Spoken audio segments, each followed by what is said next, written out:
Friday is our first day of hiring.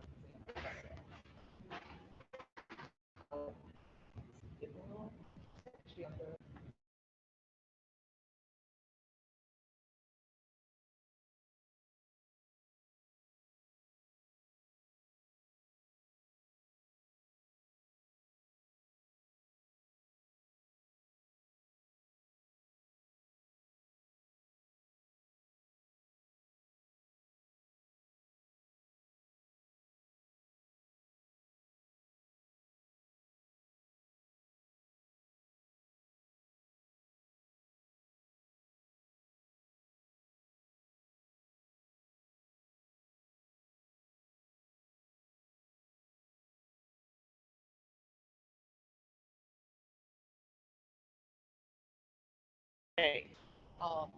Okay. Stand for the pledge, please.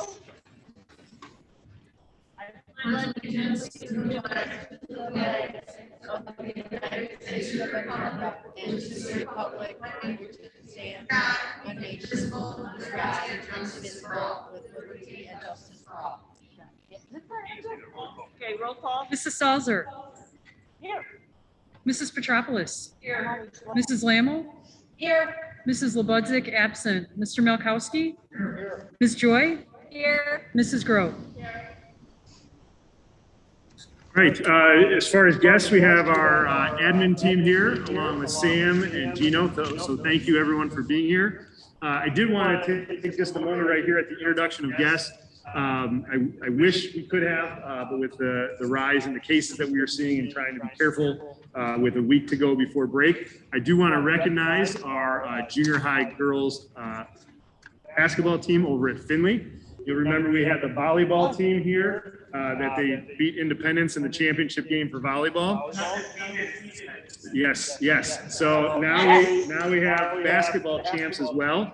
The game before the championship game was 1 point. It was a 16-15 game, and then they come out of the championship game and really, for a girls' score, just blow them out of the water.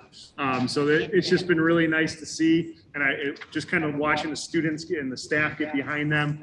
That has been really, really nice to see. The other thing that I want to point out is usually in December, this would be the time that we recognize our students who've just done an awesome job academically. And I think that one's really hard for me to not have them here tonight with their families. But we did send home the certificates today. I know the schools were releasing the video today for everyone to see. So we just want to congratulate everyone. And I'm really hopeful in the spring that we'll be able to have them here. Because again, it's really important to recognize some of the great things that are going on and the kids who are doing some wonderful things. Turn over. Yes. Did anybody talk to Kevin Kirk?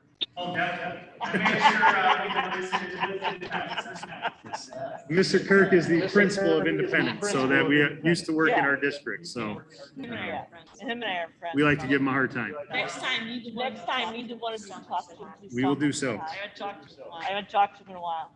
Okay, so where are we at here? Okay. Are we motioning right away for that? No. Yeah. Okay, we're gonna motion for approval of the consent agenda. Minutes for November 9th, open session, November 9th closed. Minutes for the 16th meeting closed. Minutes for the December 3rd closed. Meetings for December 4th closed. And then a number of financial payments. Can I have a motion, please? I'll make the motion. Second? Mrs. Lammel. Aye. Petropoulos. Aye. Mrs. Grove. Ms. Joy. Aye. Mr. Malkowski. And Mrs. Salzer. Aye. Okay. Where's the superintendent?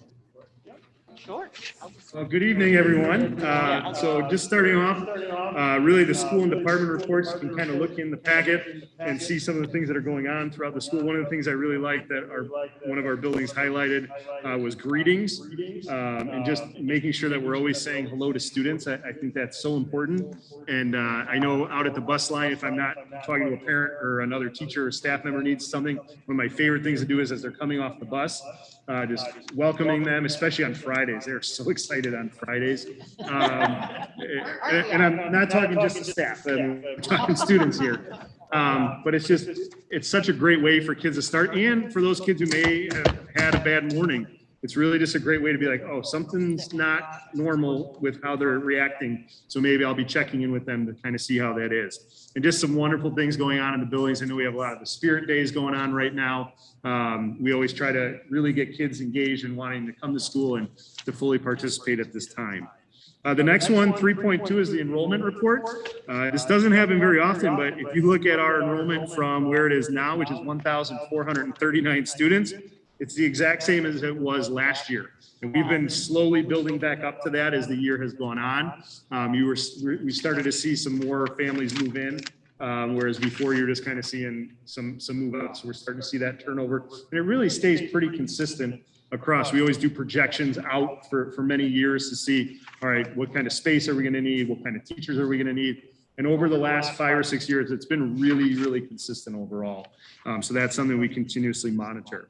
For our PTA report, Chipotle, I believe, was today, the dine and donate from 4 to 8. Oh, tomorrow's Wednesday. Yeah. So let's go to Chipotle tomorrow. And they're also currently doing the stocking raffles for both staff and students in the building. And I know we're going to keep looking at some of the events that we can hopefully do when we come back.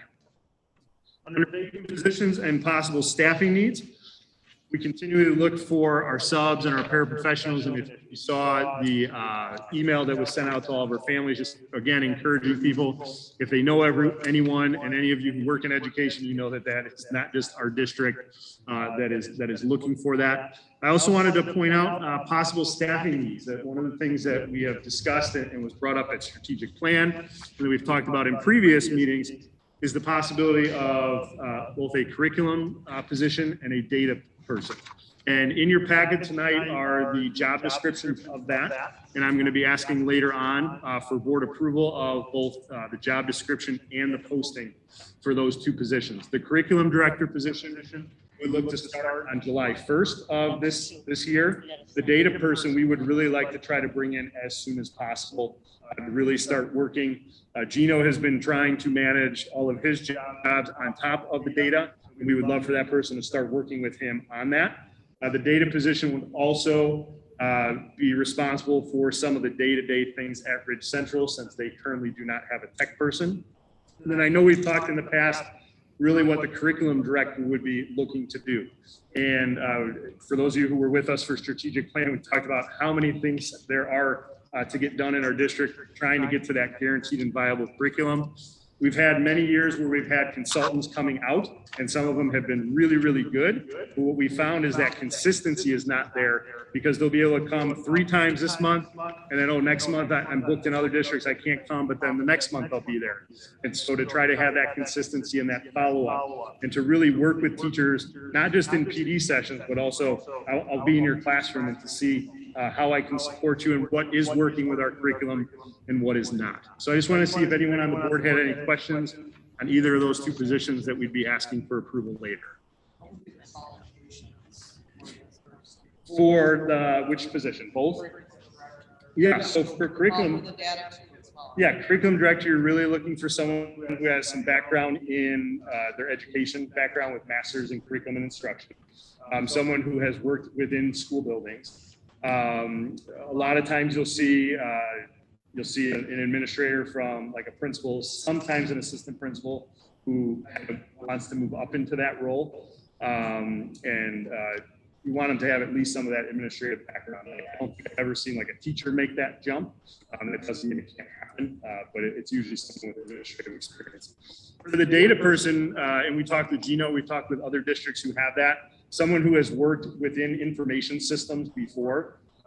Preference would be a school information system, but really they all kind of have the same flow to them if you understand just how to pull data, how to pull reports. And then really the biggest part is getting those reports to the state in the right way, because it's got to be exactly right where it just bounce back. Any other questions? Okay. Next, just in here, we have winter break, which will begin next Wednesday, the 22nd, and it will end on January 4th. Our students will be reporting back on January 5th. And the district office will be closed on Christmas Eve and New Year's Eve. Those are the holidays we Christmas Eve and New Year's Eve off. The district office will be open 8 to 3 every day the rest of the time. Inclement weather days. You also saw in my letter to the families today that this was a year and a half ago now that we approved the inclement weather days. And it's a little bit different than remote learning because they kind of come at an emergency time. And we know even our teachers are going to be home, and most likely if they have kids, they'll be home with their kids. So we really talk about having those lessons, getting those to the students, and then being available throughout the day to answer student questions.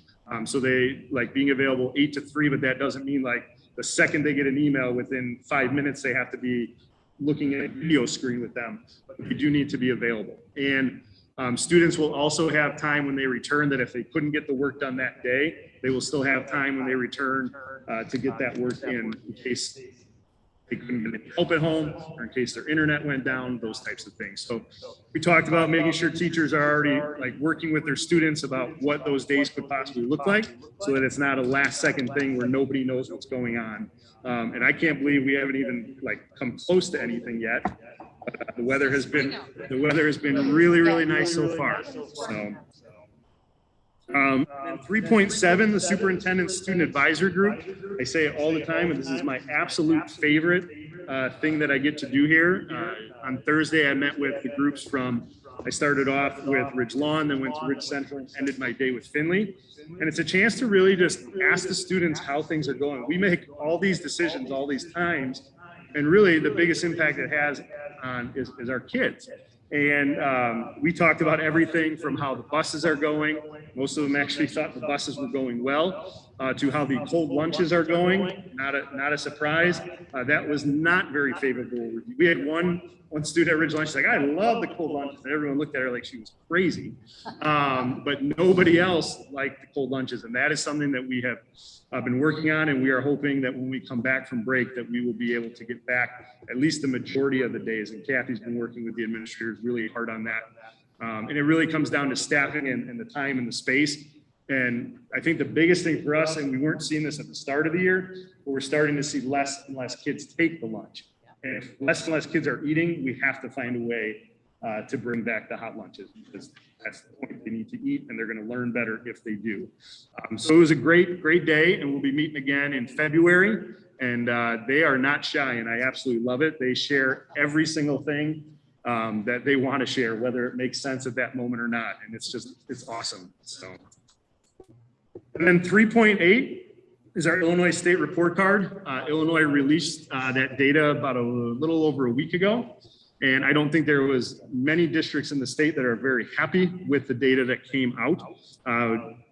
We had 25% of our students who did not take it, which actually was a lot better than the surrounding districts when I looked at the number of people who took the test. And the average drop in the state from the year before for those who met or exceeded in ELA was 17.8% in math and 16.6% in ELA. Now we saw a smaller drop, but when you also look at the percentage that we have, this is not something that we're really happy with.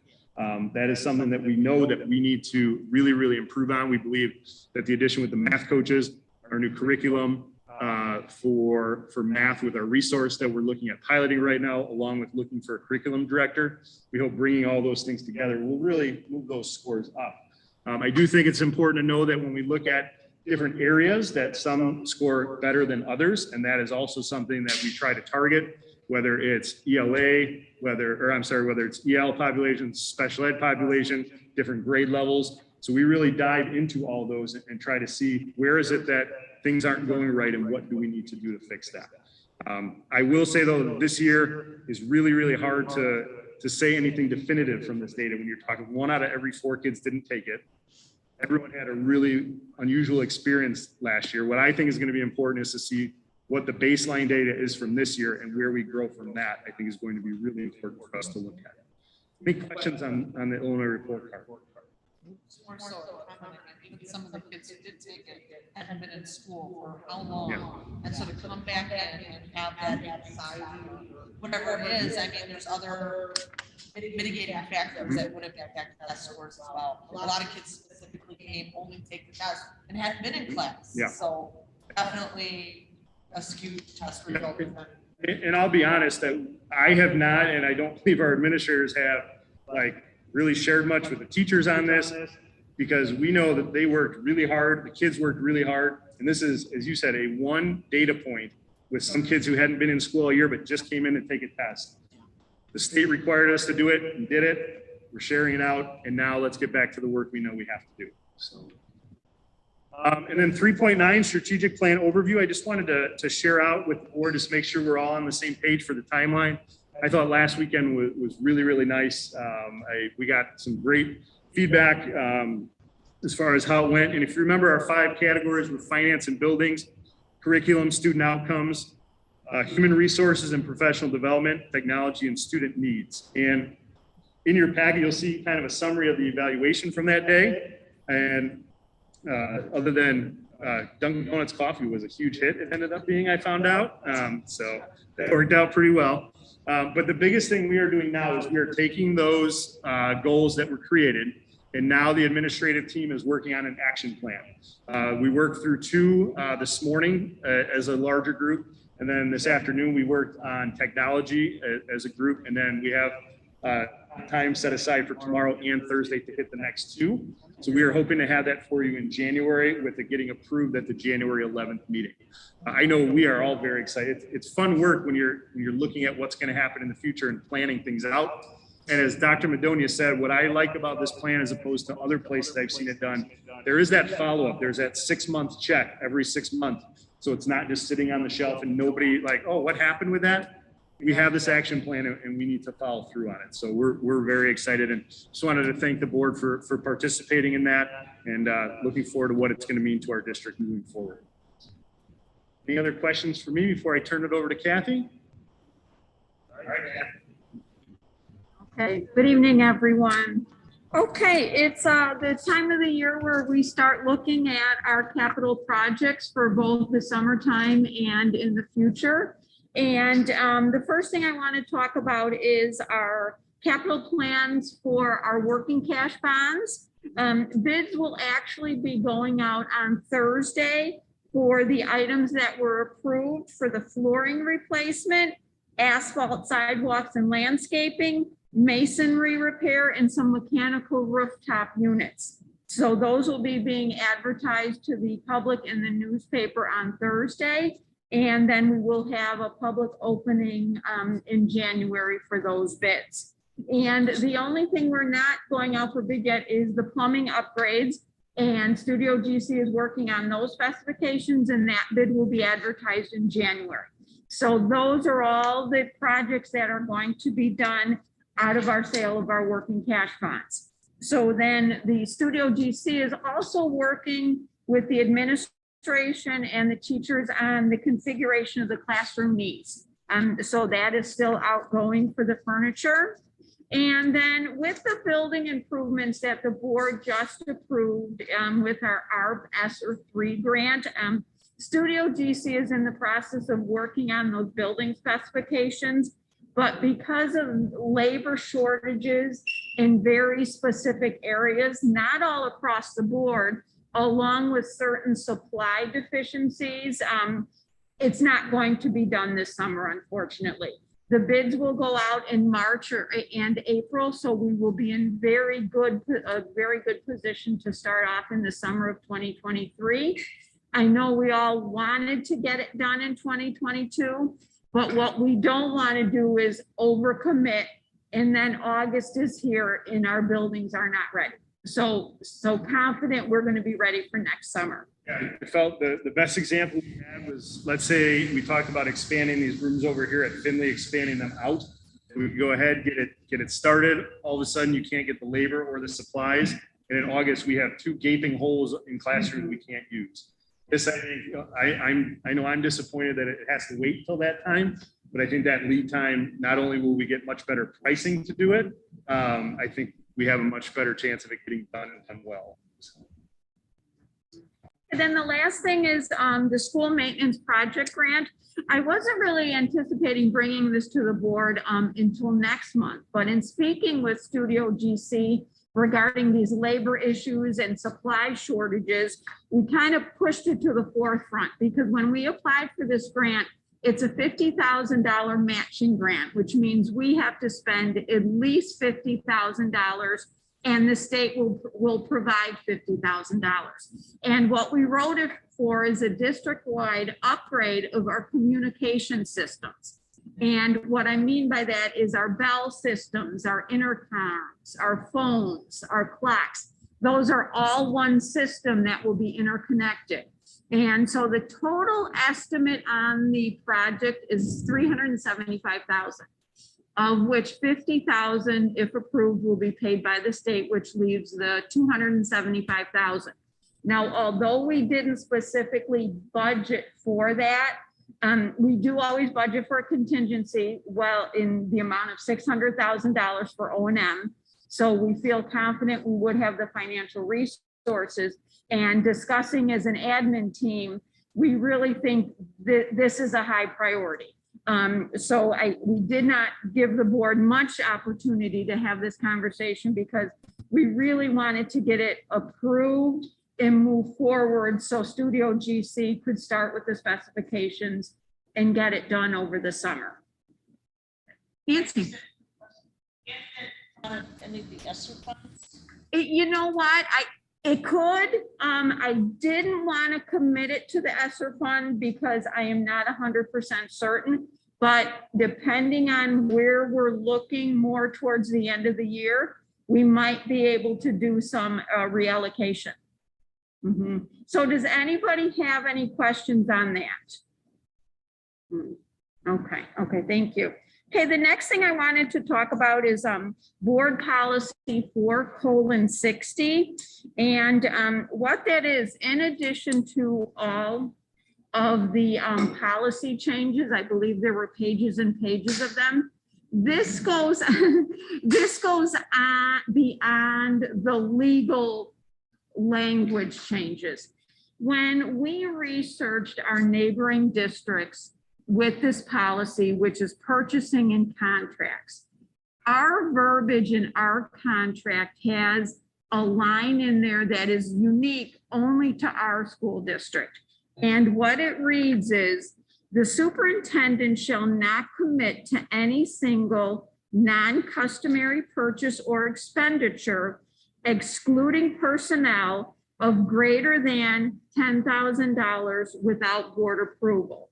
And basically what it means is we cannot spend anything in excess of $10,000 with board approval.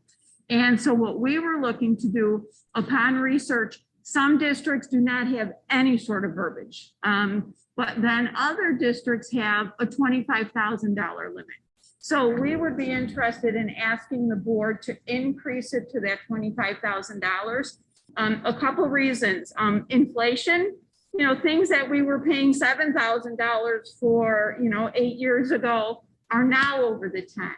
We have a lot of large expenditures, fortunately, because of, all of the ESSER money. So we would be looking to change that verbiage. There's actually no action item at this meeting because we have to go through the process of the first reading and then the posting. But that's what we would be looking to do. Does anyone have any questions on that?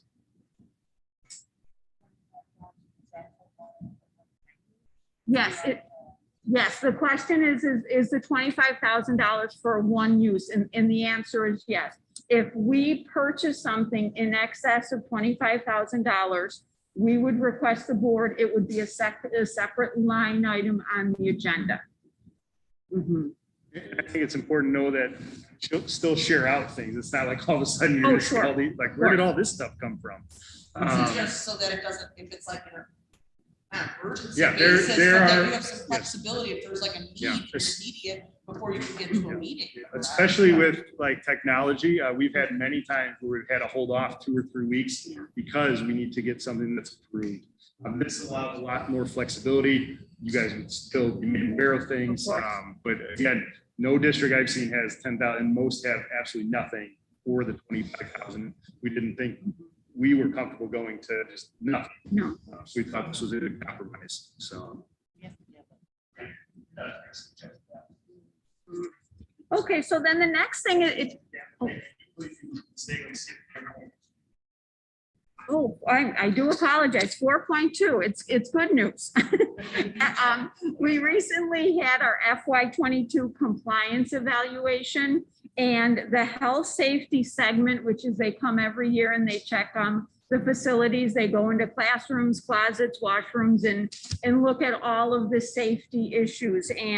And they came out on November 18th, and in the first time since I can remember, we were cited no violations in any of the buildings. And I really think that is just a true attestment to our building principals, our custodian staff, our teachers, because teachers, they have to keep those classrooms safe and accessible for students. So very, very big accomplishments. It really is. And granted, every year our report is very favorable, but they always find a couple dings. And this was the first year we didn't receive any of those dings, and I think it's worth mentioning. Okay, now we'll get to the fun levy information. Before we discuss the final approval of the levy, I wanted to bring something to the board's attention that is brand new to this year. Historically, the district gives refunds to the taxpayers that appeal their taxes. Now, that's not to say in this year we're giving back 2021 money. It could be back from 2015, 2016. And on average, we look to give back about $180,000 a year. So what I mean by that is, if I get my tax bill and I feel it's too high, I go through the appeal process. And our commercial companies can also do that. And then we end up paying a lot of money in refunds, which is really lost to all the taxing bodies. Brand new this year is Illinois is going to add back those amounts to the tax levy. So when we gave back, according to their calculations, $173,000. Okay, so the county is saying this year we can ask the taxpayers to pay an additional $173,000. Now, we have a couple of different options. We can keep that money and, do what we want with it, or we could abate that money, which means prior to April 1st of next year, we would simply pass a resolution giving it back to the taxpayers. And we'll be bringing this up again prior to the spring. But our first conversations we've had were, we've always gone without this money because we've always had refunds. But there are other districts that need every dime they can get. So I just wanted to share that with you. We definitely will be readdressing that in the spring when we come back and have a vote on it. But just wanted to give you a heads up. And this is very, very new. So that was a very quick version. Any questions? That one is, no, this is 4.4. And Nancy, it's, yeah, no, it is not, because this is just a discussion item right now. I wanted to present it along with the tax levy information. And we'll be taking action on that in the next couple of months. Okay, so then the final thing is we'll be asking the board later in the evening to approve the 2021 tax levy in the amount of $7,006,849. And that was the amount that was presented at the November 9th board meeting. Does anyone have any final questions on the tax levy? Okay, thank you. That's all I have.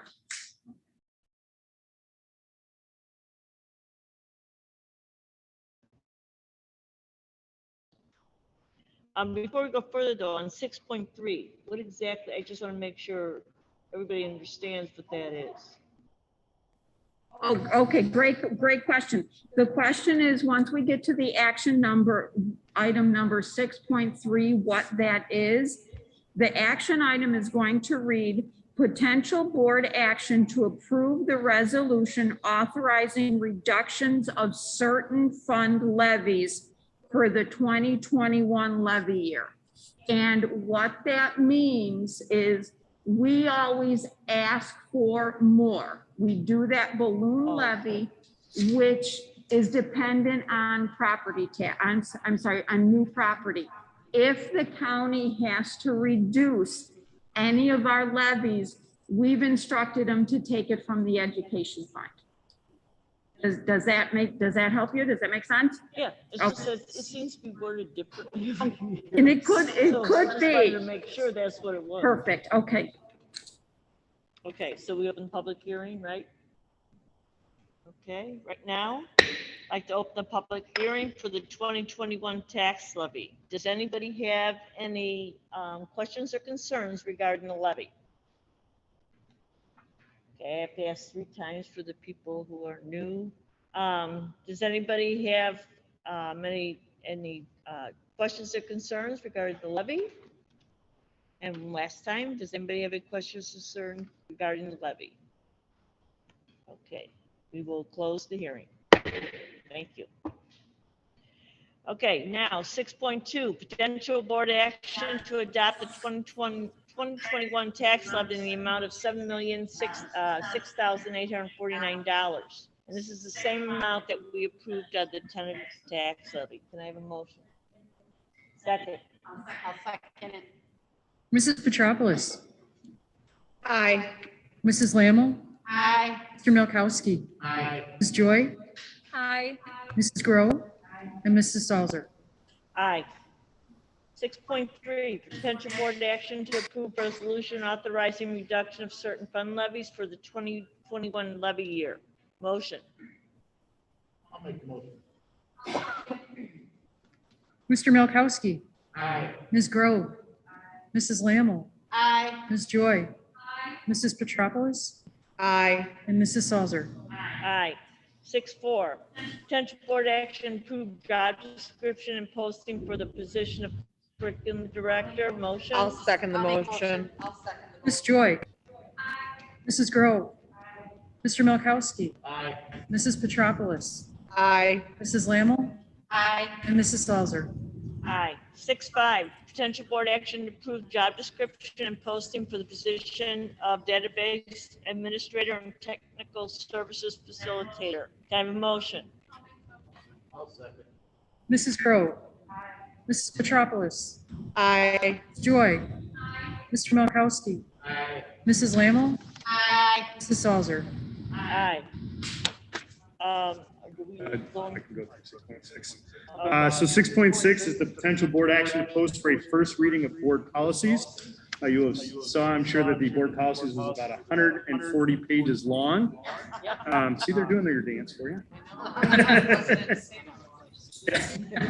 And 95% of them are things that are required by law for us to adopt, or it's just a change in the footnotes. But there are 4 questions that the board does have to answer. And remember, we're not voting on anything today. But for those of you who have not gone through policy with us before, we usually make an administrative recommendation. The board can kind of discuss that if they want to go with that recommendation or they want to go with something else. So I'm just going to go through the ones that specifically have those questions and then answer anything that you might have. The first one is question number 1 under curriculum and content. Does the district provide anti-bias education and intergroup conflict resolution?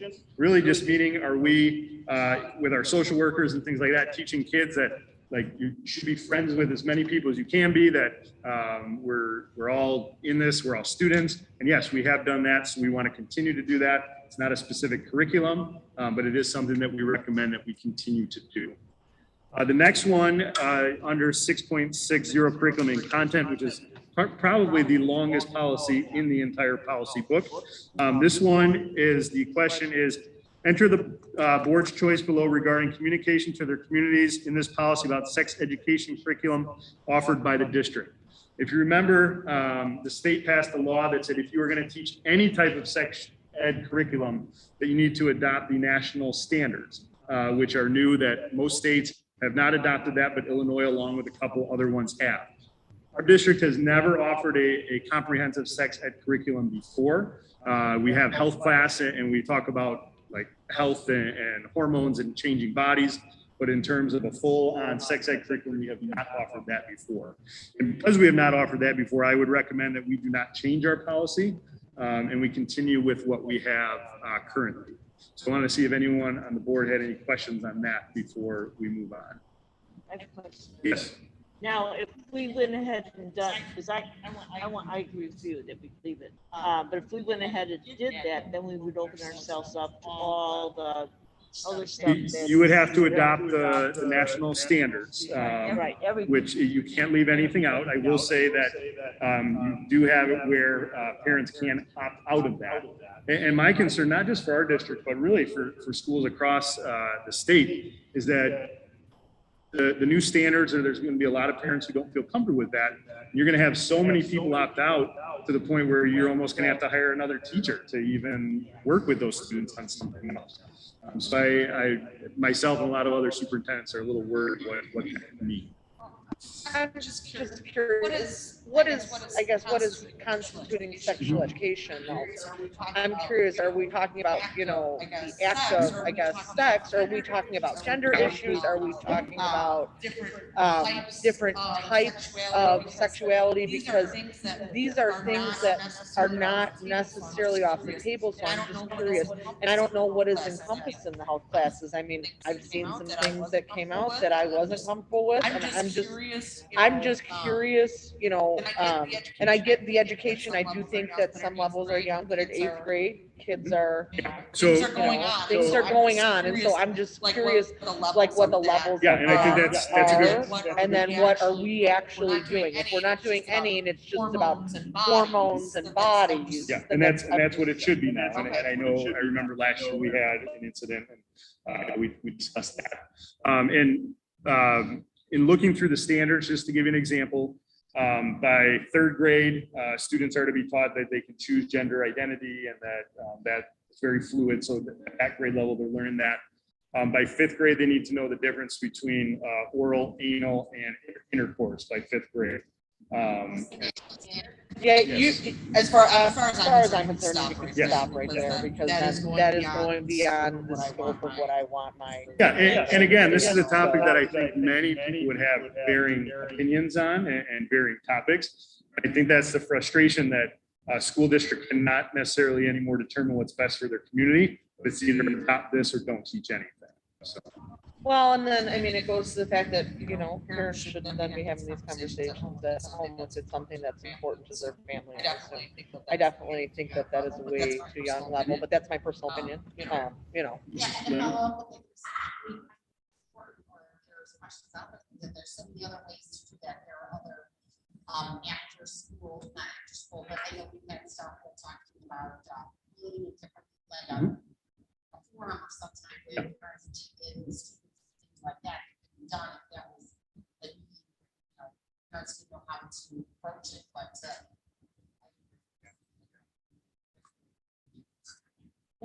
that's great. And it's also not understanding. At this point, yeah. Any other questions on 660? And again, we're not adopting anything tonight. And then if we About the one before that. though, yes, sorry. yes. It was about the anti-bias education and intergroup conflict resolution. Is this referring to like if there is a problem, then the social worker like de-escalates the situation and offers support and understanding, what's wrong with, showing bias and this and that? Is that what Yes, it- yeah. It's nothing to do with social you said- studies. or- No, I know that. I knew the social, but I was just like, the way I read it, it seemed like when there was a confrontation and it's like kind of like peer mediating. Okay, that's my clarification. Thank you. Oh. And then if we jump down to 7160, it deals with student appearance. And it said, would the board like to expand upon the law's requirement of race, ethnicity, or hair texture? So what this is really saying that you cannot go against a student, or a student cannot get in trouble based on race, ethnicity, or hair texture. So that's, has to be a policy, which means some districts must have been doing something at that point. And then so like you can, a student who is wearing braids, you can't tell them that they can't have braids, because there are some districts that will not allow kids into school if they have braids in their hair. Yes, so that. Mhm, yeah. Sounds like some lawyers got together and wrote. No one's lawyers, right? Because they don't want to specifically say grades. Yeah, yeah. And then, so what this question is asking if the district would like to expand on that. And in a way that makes sense, like we'll cover every single person we possibly can. And it's something I think we do a very nice job on. But any attorney you talk to always says, do not expand your liability as a district if you don't have to. So that is why I'm recommending no, even though we would definitely follow and make sure all of our kids feel comfortable here. And then, and the last one, it was very easy, 7190, are cell phones required to be kept out of sight at your buildings? And the answer is yes. And that's actually just a change that they have to do in policy. And I know in certain instances, if we needed it out for something, especially the junior high, with teacher permission for a specific project, we do a lot of that. So, any other questions on the 140 pages of policy? Okay. Yes, thank you. You ready for 6.7? We have to take a vote to post. Oh, we do for need to first take a motion to reading. post in first reading. Oh, okay. Policies or changes to policy. Mrs. Lammle. Mrs. Petropoulos. Aye. Ms. Joy. Mrs. Grove. Mr. Milkowski. And Mrs. Salzer. Aye. Potential board actions, virtual, 6.7, potential board actions, virtual actively approve a quote from route to them for the one district book program, in the amount of $11,267.75. I have a motion, please. Second. I'll make a second. I'll second, sorry. Mrs. Grove. Ms. Joy. Mr. Milkowski. Mrs. Petropoulos. Aye. Mrs. Lammle. And Mrs. Salzer. Aye. Potential board action, 6.8, potential board action to approve video recording and live streaming of regular board meetings excluding board study sections. Can I have a motion? Yes, I just wanted to jump in on this. We've talked about it before, but I want to make sure that everyone feels comfortable about it. So we have all of our meetings for the last 2 years. I know that we've had some board members who have felt that we should continue to do that for all of our ones where we vote on anything on an agenda. We've had others who said for the study sessions, they would like to just continue doing that. It's not a policy, it's just something that the board adopted. So if the board is interested in doing that, that's what this motion would do. Like a meeting like this would continue to do that. But when we have our study sessions, which hopefully we can eventually move back into the boardroom in a nice smaller environment and have those conversations about some of the longer term stuff. Okay. Questions? Okay, can I have a motion? Second. Mr. Milkowski. Mrs. Lammle. Ms. Joy. Mrs. Petropoulos. Aye. Mrs. Grove. And Mrs. Salzer. Aye. 6.9, potential board action to authorize Studio GC to repair design specification, intercom, and bell system upgrades. Do I have a motion? I'll make a motion. I'll second the motion. Mrs. Petropoulos. Aye. Mr. Milkowski. Mrs. Grove. Mrs. Lammle. Ms. Joy. And Mrs. Salzer. Aye. You, do you have any other? We do not. No reports? Nothing. Opportunity for visitors to speak? No? And now I get to talk. Okay, at this point, I just want to wish everybody have a great holiday, Merry Christmas, and enjoy all the time you have off with your family, friends, and kids, and whatever you can do. You still got half the school year left. So take it easy for during your vacation time. I hope some of you are going somewhere. So just have a great time. And we are looking in a second to adjourn a closed session, but since I forgot the other and just wanted to wish Ms. Travels a happy birthday. So happy birthday. Thank you for still coming here tonight. But Wouldn't miss it, thanks. yes. Wouldn't miss it. You are welcome.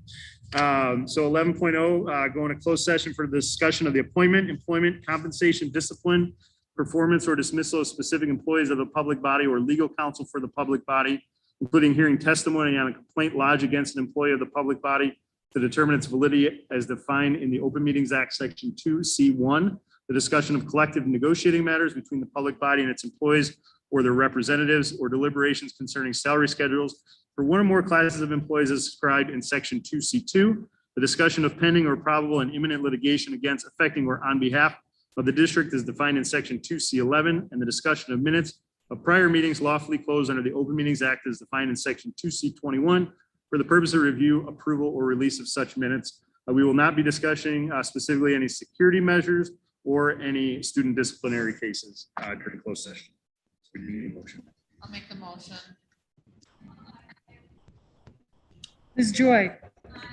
Mrs. Lammle. Aye. Mrs. Grove. Mr. Milkowski. Mrs. Petropoulos.